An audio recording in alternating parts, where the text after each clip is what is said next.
بسم الله الرحمن الرحيم الحمد لله وحده والصلاة والسلام على من لا نبي بعده أما بعد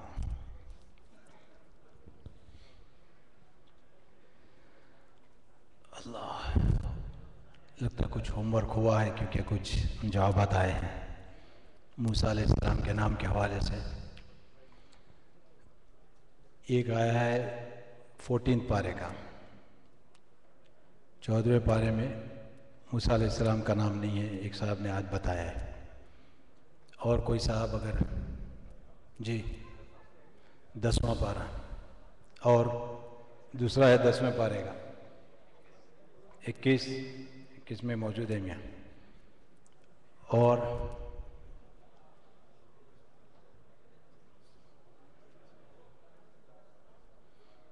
کل سنڈے ہے انشاءاللہ جی،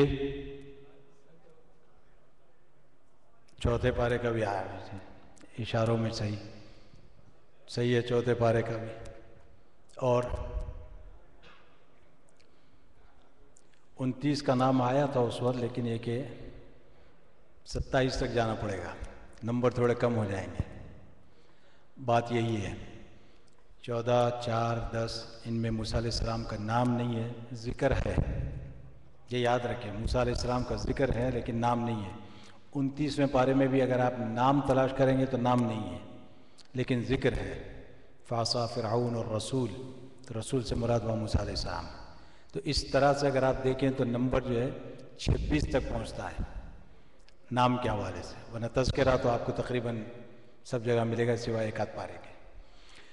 تو خیر، جو کل جو ہماری بات ہوئی تھی وہ سورہ یونس کے حوالے سے، آگے سورہ ہود آتا ہے۔ سورہ ہود کے مضامین بھی بڑے سخت ہیں، اس میں جو ایک مضمون کی طرف ہماری توجہ ہونی چاہیے وہ ہے سیدنا نوح علیہ السلام کا واقعہ، جو اللہ تبارک و تعالیٰ نے اس صورت میں بیان فرمایا ہے، اس حوالے سے کہ جب طوفان نوح جو مشہور طوفان ہے اس کے جب آنے کا وقت آیا تو اللہ تبارک و تعالیٰ نے سیدنا نوح علیہ السلام کو بتا دیا کہ جب تنور میں سے پانی نکلنے لگے تو سمجھنا کہ ہمارا عذاب آ چکا ہے۔ اور اس سے پہلے کا واقعہ بھی اللہ نے اس میں بیان فرمایا کہ آپ کو اللہ تبارک و تعالیٰ نے بہت پہلے ہی سے کشتی بنانے کا حکم دے دیا تھا۔ آپ کشتی بناتے تھے تو لوگ جو آپ کی قوم کے وہاں سے گزرتے تھے وہ یہ کہتے تھے کہ کیا کر رہے ہو نوح؟ تو ان کو تو ایسے ہی مذاق چاہیے تھا، دل لگی کے لیے پوچھ لیتے تھے کہ بھئی کیا کر رہے ہو؟ تو کہتے میں کشتی بنا رہا ہوں۔ کشتی بنا رہے ہو؟ کیا صحرا میں چلاؤ گے کشتی؟ وہاں کوئی پانی وانی تھا نہیں، صحرا میں رہتے تھے۔ تو کہا کہ ریت پہ چلے گی تمہاری کشتی؟ تو نوح علیہ السلام بس اسی طرح اپنے کام میں لگے رہتے تھے۔ اس سے بھی جو ہے نا ہمیں معلوم ہوتا ہے کہ اگر آپ کو اللہ کا کوئی کام آپ کے سپرد ہے یا آپ اللہ کا کام کر رہے ہوں تو اس کو کرتے رہیں۔ کہنے والے کہتے رہیں گے، تانے دینے والے تانے دیتے رہیں گے، ہنسی اڑاتے رہیں گے۔ قال ان تسخروا منا فانا نسخر منکم کما تسخرون، اللہ تبارک و تعالیٰ نے فرمایا نوح علیہ السلام کے واقعے میں کہ اچھا تم ہمارا مذاق اڑاتے ہو، مذاق اڑاؤ، ہم بھی تمہارا مذاق اڑائیں گے، جب ہمارے مذاق اڑانے کا وقت آئے گا ہم بھی مذاق اڑائیں گے۔ تو یہ جو ہے نا نوح علیہ السلام کشتی بناتے رہے، بڑی عجیب کشتی بنائی۔ روایتوں میں آتا ہے کہ 3 منزل آپ نے کشتی بنائی نوح علیہ السلام نے۔ کیسی کشتی ہوگی کہ اس میں انسانوں کے ساتھ ساتھ جانوروں کا، ہر جانور کا ایک جوڑا اللہ تبارک و تعالیٰ نے اس میں سوار کروایا۔ عجیب کشتی تھی وہ، اور اس کی جو چوڑائی لمبائی سب کچھ موجود ہے روایتوں میں۔ تو اللہ تبارک و تعالیٰ نے نوح علیہ السلام کو جب حکم دیا، آپ نے کشتی بنائی، کشتی بنانے کے بعد تنور سے جب پانی نکلنے لگا تو نوح علیہ السلام سمجھ گئے کہ اب اللہ کا عذاب آ رہا ہے۔ اور اللہ تبارک و تعالیٰ نے صرف تنور سے ہی نہیں بلکہ وَفَجَّرْنَا الْأَرْضَ عُيُونًا فَالْتَقَى الْمَاءُ، اللہ تبارک و تعالیٰ نے فرمایا کہ ہم نے آسمان کے بھی دروازے کھول دیے، پانی سے خوب پانی آیا، اوپر سے بھی اور نیچے سے بھی۔ اب یہ جو منظر ہے اس کو اللہ تبارک و تعالیٰ نے اس میں بیان فرمایا۔ اس منظر میں جو بات آتی ہے وہ سامنے، وہ کیا ہے کہ اللہ تبارک و تعالیٰ نے نوح علیہ السلام سے فرمایا کہ بھائی آپ اپنے اہل و عیال کو لے کر اس میں سوار ہو جائیں۔ ظاہر ہے یہاں پہ اہل و عیال سے مراد کون ہے؟ وہی جو صاحب ایمان ہے، جس کے اندر ایمان ہوگا وہی اہل و عیال میں شمار کیا گیا۔ حضرت نوح علیہ السلام کے ساتھ بھی نوح علیہ السلام کے 4 بیٹوں کا ذکر ملتا ہے۔ 4 بیٹوں میں 3 ایمان والے تھے اور ایک جو ہے ایمان والا نہیں تھا، ایک بیٹا ایمان والا نہیں تھا نوح علیہ السلام کا۔ اور روایتوں میں آتا ہے، آپ دیکھیں گے سورہ تحریم کے آخر میں ہم کو یہ معلوم ہوتا ہے کہ نوح علیہ السلام کی بیوی کافرہ تھی۔ آپ کو معلوم ہوگا کہ وہاں پہ ذکر آئے گا تو سورہ تحریم کے آخر میں تو اس سے معلوم ہوا کہ آپ کی بیوی یہ کافرہ تھی اور آپ کے 3 بیٹے یہ مسلمان تھے اور ایک بیٹا جو ہے یہ کافر تھا۔ تو اللہ تبارک و تعالیٰ نے اس واقعے کو بیان کر کے یہ بتایا کہ نوح علیہ السلام نے اپنے بیٹے سے کہا کہ بھائی آ جاؤ، کشتی میں سوار ہو جاؤ، ارکم معنا۔ تو اس نے کیا کہا؟ سآوی الی الجبل، میں کسی پہاڑ وہاڑ پہ چڑھ جاؤں گا، سآوی الی الجبل۔ اب آپ دیکھیں کہ یہ جو مکالمہ ہو رہا ہے، اس مکالمے کو ذرا غور سے پڑھے آپ تو معلوم ہوگا کہ باپ جو ہے اپنی پدری شفقت کی بنیاد پہ بیٹے کو بلا رہا ہے۔ کیوں؟ کہ باپ کی نظر بہت دور ہے، باپ کو یہ معلوم ہے کہ یہ عام پانی نہیں ہے، یہ عام طرح کا سیلاب نہیں ہے۔ کیوں؟ کہ بیٹے کی نظر وہاں تک نہیں پہنچ رہی ہے۔ بیٹا تو یہ کہہ رہا ہے کہ میں پہاڑ پہ چڑھ جاؤں گا، کیوں؟ کہ کتنا بھی اگر سیلاب آئے گا، کتنا ہی بڑا سیلاب آئے گا، پہاڑ کی چوٹی تک نہیں آ سکتا۔ عموماً ہم نے بھی دیکھا ہو، آپ دیکھ لیں کتنا بڑا سے بڑا سیلاب آتا ہوگا تو پہاڑ کی چوٹی تک نہیں پہنچ پاتا۔ تو اس نے یہی دیکھا، اس کی ظاہری آنکھ تھی اور نوح علیہ السلام کی نبوت کی آنکھ تھی، وہ دور تک دیکھ رہی تھی۔ کیوں؟ کہ اللہ تبارک و تعالیٰ نے آپ کو بتا دیا تھا کہ یہ اللہ کا عذاب ہوگا اور اللہ کے عذاب سے کوئی نہیں بچ سکتا جب تک کہ اللہ ہی نہ بچائے اس کو۔ سآوی الی الجبل یعصمنی من الماء، حضرت نوح علیہ السلام نے فرمایا لا عاصم اليوم من امر اللہ الا من رحم، اللہ کے عذاب سے تمہیں کوئی نہیں بچا سکتا مگر جس پر اللہ رحم فرما دے۔ اب اس کے بعد اللہ تبارک و تعالیٰ نے مکالمہ نقل فرمایا، باپ بیٹے کی گفتگو چلی رہی تھی، وحال بینہم الموج فکان من المغرقین، فرماتے اللہ تبارک و تعالیٰ ان کی گفتگو ہو ہی رہی تھی، پانی کی بہت بڑی موج آئی اور آ کر جو ہے نا اس کو ڈبو دیا۔ تو اب یہاں جو ہے ہم کو یہ دیکھنا ہے کہ دنیاوی اعتبار سے انسان کی نظر جو ہے صرف اسباب تک ہی جاتی ہے، اور اسباب تک نظر جانا یہ کوئی غلط نہیں ہے۔ اگر آپ کی نظر اسباب پہ جا کر رک جائے تو آپ میں اور ایک غیر مسلم میں کوئی فرق نہیں ہے۔ اس واقعے سے یہ معلوم ہو رہا ہے کہ آپ میں اور غیر مسلم میں کوئی فرق نہیں ہے، آپ کی نظر بھی اسباب پر رک جاتی ہے۔ اگر آپ کی نظر اسباب سے آگے دیکھنے کی عادی ہو تو سمجھیں کہ ہاں آپ کے پاس بھی نور نبوت ہے کہ جس سے آپ آگے تک دیکھ سکتے ہیں۔ اب آپ دیکھیں کہ انسان کس لیے جیتا ہے، اس کی زندگی کا مقصد اس کے سامنے یہی ہے کہ اچھی ڈگری حاصل کر لے، اچھی جاب مل جائے، اچھا گھر ہو جائے، اچھی گاڑی ہو جائے، بیوی بچے ہو جائے، فیملی ہو جائے، خوشحال زندگی گزرے، کوئی پریشانی نہ ہو، صحت بھی ٹھیک رہے۔ اس کا مطمئن نظر یہی ہے، اسی حال میں وہ چلا جائے تو کتنا کامیاب گیا۔ ہماری نظریں یہی دیکھتی ہیں، کتنا کامیاب گیا یہ آدمی۔ نور نبوت سے دیکھنے والا کیا کہے گا کہ وہ اس نے آخرت کے لیے کیا تیاری کی ہے، جہاں سے جانے کے بعد جو اصل زندگی شروع ہونی ہے کہ اس کے لیے اس نے کیا تیاری کی ہے، وہ ہے اصل دیکھنے کی چیز۔ تو نوح علیہ السلام جو دیکھ رہے تھے وہ آخرت کا دیکھ رہے تھے اور اسباب سے دور کی چیز وہ دیکھ رہے تھے، اسی وجہ سے آپ نے اپنے بیٹے کو بلایا۔ اور اب یہاں پہ یہ مضمون کو ختم کرتے ہوئے آپ اس کے دوسرے پہلو کو دیکھیں کہ نبی ہوتے ہوئے بھی نبی اپنے بیٹے کو نہیں بچا سکے، نبی ہوتے ہوئے بھی اپنی بیوی کو نہیں بچا سکے۔ یہ جو معاملہ ہے بچنے بچانے کا، یہ صرف ایمان اور عمل سے تعلق ہے اس کا۔ آپ چاہے کسی کی اولاد ہوں، آپ چاہے کتنی بڑے گھرانے سے تعلق رکھتے ہوں، آپ کیسے آدمی ہوں دنیا کے اعتبار سے، خوب جاہو جلال شان و شوکت آپ کی دنیا کے اندر ہو، ہر آدمی آپ کو سلوٹ کر رہا ہو، لیکن جیسے ہی آنکھ بند ہوگی آپ کو معلوم ہو جائے گا آپ کون تھے، کیا تھے، آپ کی حقیقت کیا ہے۔ اس وجہ سے جو ہے اللہ تبارک و تعالیٰ نے یہ جو ہمیں یہاں بھیجا ہے وہاں کی تیاری کے لیے، وہ اس تیاری کے لیے اللہ تبارک و تعالیٰ نے ہمیں بھیجا ہے۔ تو اس لیے نوح علیہ السلام نے یہ چیز ہمیں بتائی کہ بھائی آپ کی اپنی کوشش ہونی چاہیے، اولاد کے حوالے سے بھی، فیملی کے حوالے سے بھی، لیکن اس کوشش میں آدمی اپنی انتھک محنت جہاں تک ہو سکتی ہے وہ کرے۔ پوری کوشش کرنے کے باوجود اگر کوئی ایمان نہیں لاتا ہے یا آپ کی بات نہیں مانتا ہے تب آپ کا فریضہ ادا ہو چکا، تب آپ کا فریضہ ادا ہو چکا۔ آپ یہ نہیں کہہ سکتے کہ بھئی ایک آدھ مرتبہ اس کو سمجھا دیا آپ نے اچھی طرح سے، میاں دیکھو یہ نہیں کرنا، یہ کرنا، یہ جائز ہے، یہ ناجائز ہے، اس کے بعد آپ کہیں کہ بھئی میری ذمہ داری ختم۔ یہ بات نہیں ہے۔ آپ کی پوری کوشش ہوگی وہ کسی طرح غلط کام کی طرف نہ جائے، لیکن آپ کے پورے سمجھانے کے باوجود اگر وہ چلا جاتا ہے تو آپ کی ذمہ داری اب ختم ہو جائے گی۔ اب آپ دیکھیں یہاں باپ کیا کر رہا ہے، آخر وقت تک کوشش میں لگا ہوا ہے۔ نوح علیہ السلام آخر وقت تک کوشش میں لگے ہوئے کسی طرح وہ کشتی میں آ جائیں، اور اس معاملے میں اللہ تبارک و تعالیٰ سے نوح علیہ السلام نے بات بھی کی ہے۔ اور کیا کہا نوح علیہ السلام نے؟ کہا کہ اللہ آپ نے تو وعدہ کیا تھا میرے گھر والوں کو آپ بچا لیں گے، میرا بیٹا تو ڈوب گیا، تو اللہ تبارک و تعالیٰ نے نوح علیہ السلام کو جو ہے نا ایک محبوبانہ عتاب میں فرمایا انہ لیس من اہلک، اے نوح وہ تمہارے گھر والوں میں سے نہیں تھا، تمہارے گھر والوں میں سے نہیں تھا۔ اللہ تبارک و تعالیٰ نے نوح علیہ السلام کو بتایا نوح مسلمان کا رشتہ جو یہ خونی رشتہ ہی نہیں ہوتا ہے، بس کہ اصل اس کا رشتہ ایمانی رشتہ ہوتا ہے۔ اب یہی وہ چیز ہے کہ جو اللہ تبارک و تعالیٰ نے اس واقعے کے اندر بیان فرمائی ہے، اور آپ کو جو ہے سیرت میں آپ ملے گا اچھی طرح سے یہ واقعہ غزوہ بدر کے اندر۔ غزوہ بدر کو آپ اٹھا کے دیکھیں گے تو آپ کو معلوم ہوگا کہ کس طریقے سے قریش نے دعوت مبارزت دی مسلمانوں کو۔ تو سب سے پہلے جو 3 حضرات نکلے وہ تینوں کے تینوں انصاری تھے۔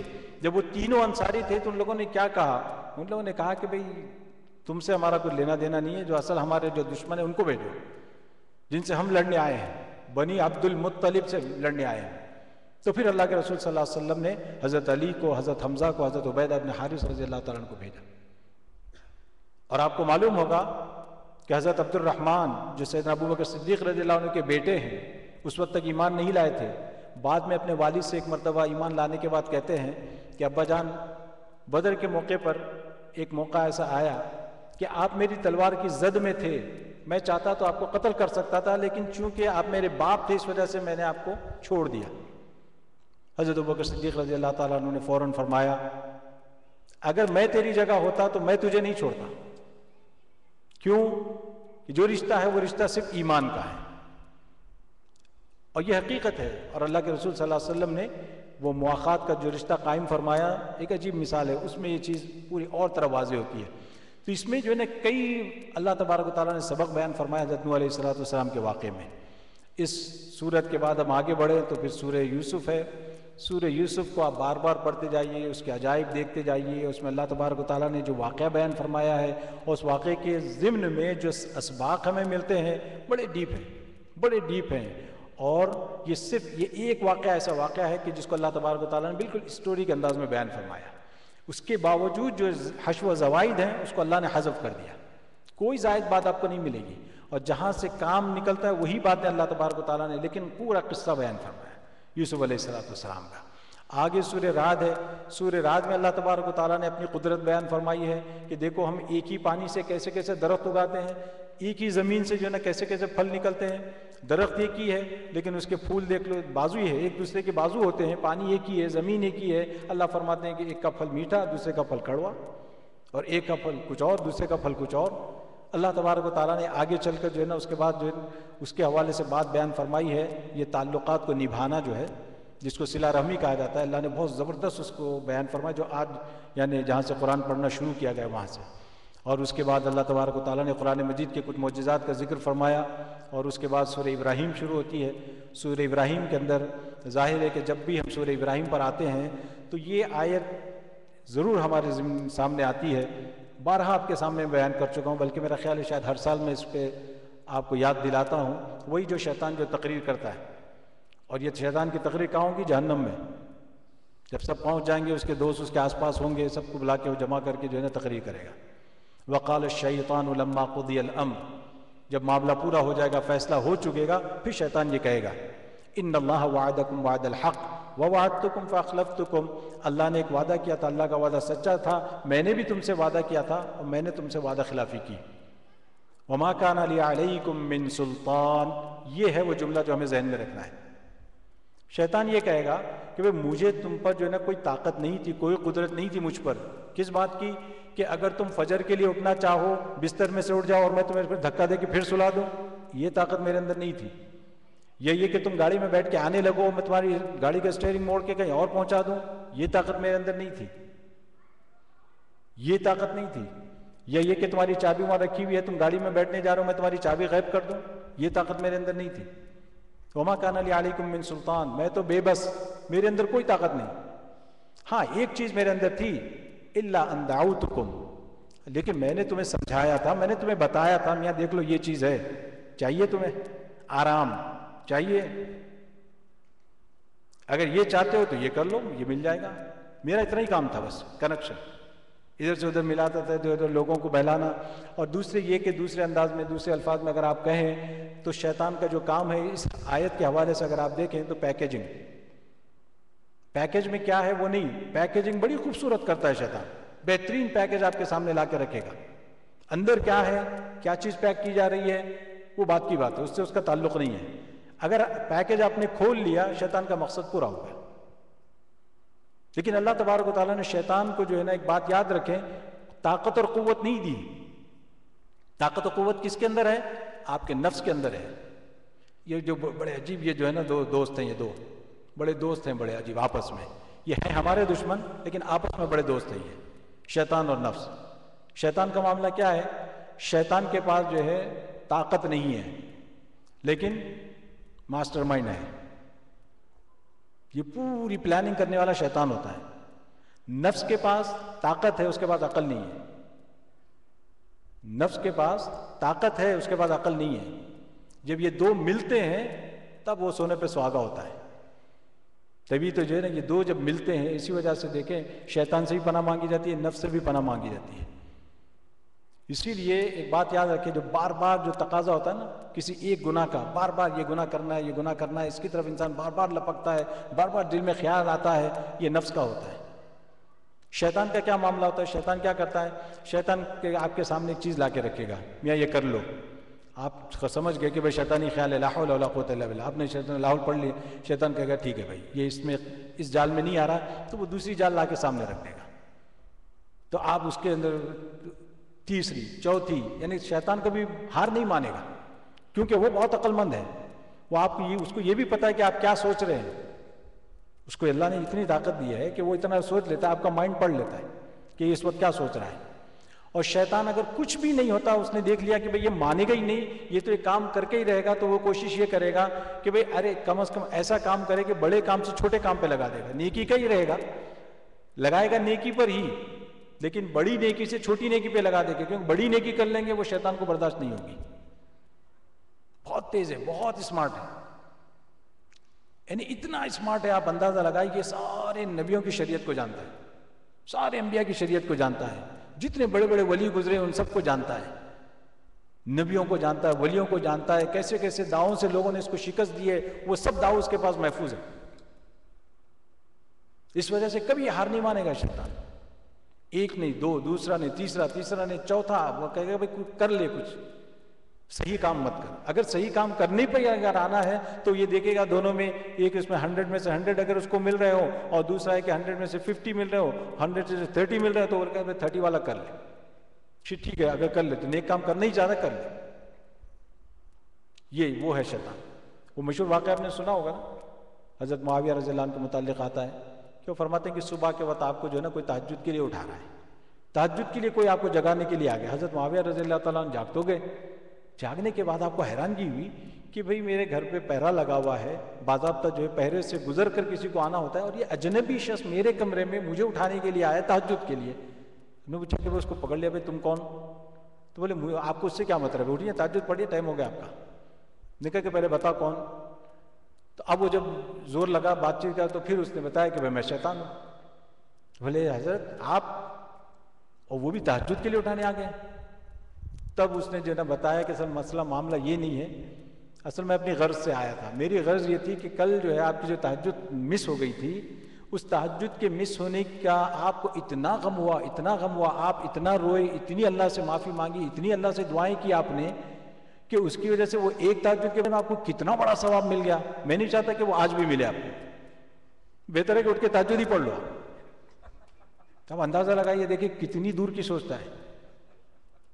آپ سوچ سکتے ہوں گے کہ بھئی نیک کام پہ، وہ بھی تہجد جیسے کام کے لیے شیطان جگانے آ گیا۔ شیطان کا یہ معاملہ، شیطان بڑا تیز ہے، شیطان بہت تیز ہے۔ الا ان دعوتکم، اس کے بعد وہ کیا کہتا ہے؟ فاستجبتم لی، تم نے قبول کر لیا، میں نے تو صرف انوائٹ کیا تھا، میں نے تو صرف تم کو انویٹیشن بھیجا تھا، تم نے قبول کر لیا۔ فلا تلومونی، مجھے ملامت مت کرنا۔ دیکھیے کیسے ڈانٹ رہا ہے، کیسے آنکھیں نکالے گا، کیا کرے گا وہ تو اللہ کو معلوم۔ فلا تلومونی، مجھے ملامت مت کرنا۔ ولوموا انفسکم، تم تھے ہی بے وقوف، اپنے آپ کو ملامت کرو، تم تھے ہی بے وقوف، تم اپنے آپ کو ملامت کرو۔ پورا قرآن بھرا پڑا ہے، پوری حدیثیں بھری پڑی ہیں، اللہ کے رسول کی سنت ہے، اللہ کے رسول کے جو ہے نا صحابہ کا طریقہ موجود ہے اور نیک لوگوں کا طریقہ موجود ہے۔ تم نے دیکھا کہ بھئی کس طریقے سے لوگ کامیابی کے ساتھ گزر جاتے ہیں۔ تھوڑا سا انسان اگر اپنے ٹیمپٹیشن پر قابو پا لے، اس وقت جب انسان کے جذبات جب موجزن ہوتے ہیں، اس وقت تھوڑا سا کنٹرول کر لے، اور یہ سیکنڈوں کی بات ہوتی ہے، یہ یاد رکھیں، کبھی گناہ کا تقاضا ہو، گناہ کا بہت دائیا ہوتا ہے انسان کو، اگر کچھ سیکنڈ اگر آپ تھوڑا اپنے آپ پر قابو پا لیں تو وہ ختم ہو جاتا ہے. اور یہ کوشش سے آتا ہے، کوشش کرنی پڑتی ہے. یہ بھی ٹھیک ہے، وہ بھی ٹھیک ہے، کوئی بات نہیں، چلتا ہے، یوں ہے، تو پھر وہی سب سمجھے کہ بس اب شروع ہو گیا کام. تو یہ جو تھوڑا سا انسان کو جو ہوتا ہے نا، تھوڑی دیر کے لیے، فلا تلومونی ولوموا انفسکم ما انا بمصرخکم وما انتم بمصرخی. اور آج ہماری سچویشن یہ ہے، وہ کہتا ہے کہ بھائی نہ تم میری مدد کر سکتے ہو نہ میں تمہاری مدد کر سکتا ہوں. ما انا بمصرخکم وما انتم بمصرخی انی کفرت بما اشرکتمونی من قبل. یہ زبردست آیت ہے، بہت زبردست آیت ہے. آج ہم کو تو جو ہے نا اللہ کا شکر ادا کرنا چاہیے کہ اللہ تبارک و تعالیٰ نے یہ چیز ہمیں یہی بتا دی دنیا میں، کہ وہاں جا کے اس کی تقریر سننی نہ پڑے. یہاں اللہ نے یہ بتا دیا قرآن میں کہ بھئی وہ یہ تقریر کرنے والا ہے. ایسا نہ ہو کہ ہم بھی اس کے سامعین میں ہو جائیں. یہ صرف ان کے سامنے کرے گا جو دوزخی ہوں گے، ان کو ملامت کرے گا. اور دوسرا یہ، جب سورہ ختم ہونے سے پہلے سورہ ابراہیم میں اللہ تبارک و تعالیٰ نے ابراہیم علیہ السلام کا واقعہ بھی آپ کو معلوم ہے، بہت جگہوں پہ ملے گا، لیکن اس صورت میں جو واقعہ اللہ نے بیان فرمایا ہے، ایک عظیم حقیقت کی طرف اللہ نے اشارہ فرمایا کہ دنیا میں سب سے اسلامی یعنی کہنا چاہیے انسانیت کی تاریخ میں، آپ دیکھیں انسانیت کی تاریخ میں اگر سب سے بڑی قربانی کسی کی ملتی ہے تو وہ کس کی ہے؟ سیدہ ہاجرہ علیہ السلام. ابراہیم علیہ السلام کی قربانی اپنی جگہ، لیکن ابراہیم علیہ السلام جا کدھر رہے تھے؟ حضرت ہاجرہ کو چھوڑ کر حضرت سارہ کے پاس جا رہے تھے، اپنی دوسری بیوی کے پاس جا رہے تھے. حضرت ہاجرہ کا یہاں کون تھا؟ ایک شیرخوار بچہ، اور وہ بھی کیسے ماحول میں؟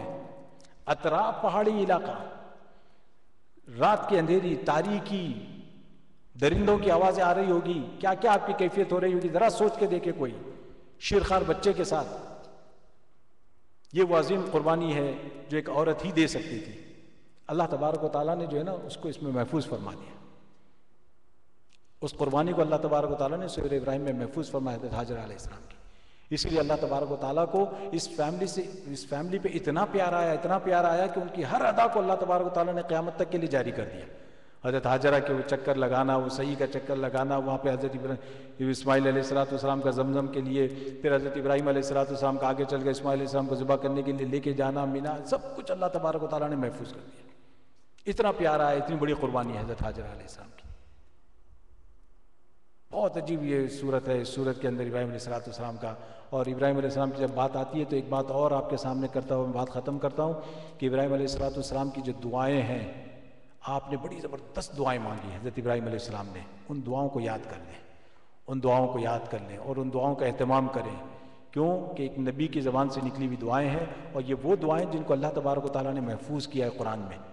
اجنبنی وبنی ان نعبد الاصنام، کیسی دعا ہے. فرماتے ہیں یا اللہ مجھے بھی اور مجھے اولاد کو بھی بچانا کس بات سے؟ کہ ہم بتوں کی عبادت نہ کریں.